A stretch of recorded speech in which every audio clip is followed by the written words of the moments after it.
त्यामुळं सत्ता आहे आणि त्यामुळं कोणाची दखल घ्यायची गरज नाही. एक प्रकारे तुमच्यावर तुला मारत आहे. ते बोललो काय म्हणे असं म्हणाले की निवडणूक झाली आहे, त्या निवडणुकीमध्ये मराठा समाजाची बाजू निवडली, आता कुणाची दखल घ्यायची गरज. आणि मग आम्ही काय होतो, आम्ही पण तेच म्हणतो की मराठ्यांशिवाय या राज्यात सत्ता कोणाची येऊ शकत नाही. मराठ्यांनी त्यांना सत्ता दिली, इतक्या लवकर उपकाराची फेड करू नका. आणि तुम्ही जर मराठ्याचा अपमान करीत असली, कोणाची दखल घ्यायची गरज नाही, म्हणजे आंदोलनाची मराठीची दखल घ्यायची गरज, तर तुमच्या शंका उपस्थित होईल. शेवटचं सांगतो, त्या हिंगोली शहरातून निलेश राणे साहेब, तुम्हाला सांगतो, तुमच्या भावाला याचा नीट सांगा, नाही तर मी असला धुईन त्याला. कारण मी दादामुळे तिथे साहेबांमुळे त्याला बोलत नाही. त्याला आता शेवटचं सांगतो, तेव्हा जर असं मराठीचा अपमान करायला लागला ना, मराठ्याच्या आंदोलनाची दखल घेत नाही. निलेश साहेब तुम्हाला निलेश साहेब तुम्हाला पुन्हा एकदा सांगतो, त्या तुमच्या त्या लहान्या पोराला सांगा, नसता मी असा धुईन, तोंड दाखवलं जागा रे कोणा.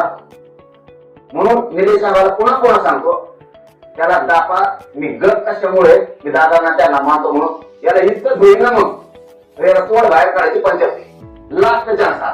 आणि बोल म्हणा त्याला इथून पुढे मग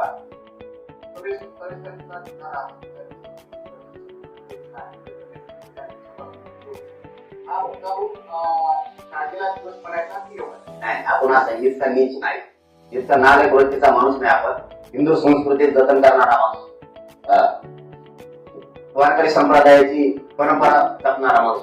आमच्या केस कापीत नाही वारकरी त्याच्या श्रावण महिन्यात असं असतं म्हणाले.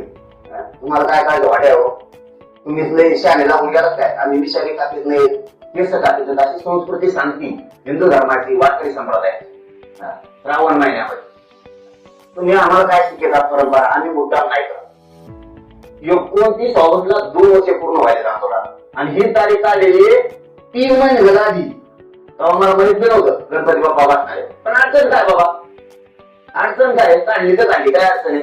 गणपती बाप्पाला आमचा काही व्यक्ती आहे का? आमचा गणपती बाप्पा आम्ही सगळे बसणार आहेत, आम्ही आमचं सगळं घेऊन चालू. आणखी काय पाहिजे? विसर्जन आमच्या सगळ्या महाराष्ट्रातल्या, ग्रामीण महाराष्ट्रातल्या मानाच्या गणपतीचं विसर्जन यामध्ये तुमचं काय अडचण आहे का? काय अडचण आहे कोणाला? आणि जाऊ नये का विसर्जनाला मुंबईला? पण आमच्या बाप्पाला याला समुद्र बघून द्या. तुमचाच आम्ही सगळं 1.5 दिवसाचा, आमचा 11 दिवसाचा असतो, 10 दिवसाचा आहे, 12 दिवसाचा आहे, तुमचा 1.5 दिवसाचाच असतो. तुम्ही किती आपण बुद्धीचे ते, मग आम्ही ते 10-11 दिवस मिळतो आमच्या गणपती बाप्पाला. तुम्ही 1.5 दिवसाचाच टाकला होता.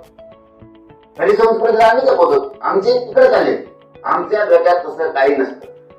आम्हाला एक रस्ता द्यावा, आम्ही आमचं शांततेत जाणार आहेत, शांततेत येणार आहेत.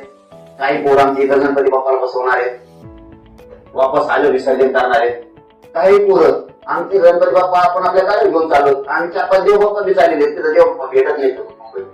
मी कोणाच चालले 4-5 देव बाप्पा आरती म्हणाल रोज. मी त्याचं कसं काय सेवा करायची? आणि एवढी गाडी होईल का देशात? नवीन घडामोडी पाहण्यासाठी आजच आम्ही मुंबईकर 24 तासला लाईक करा, सबस्क्राईब करा आणि अपडेट रहा.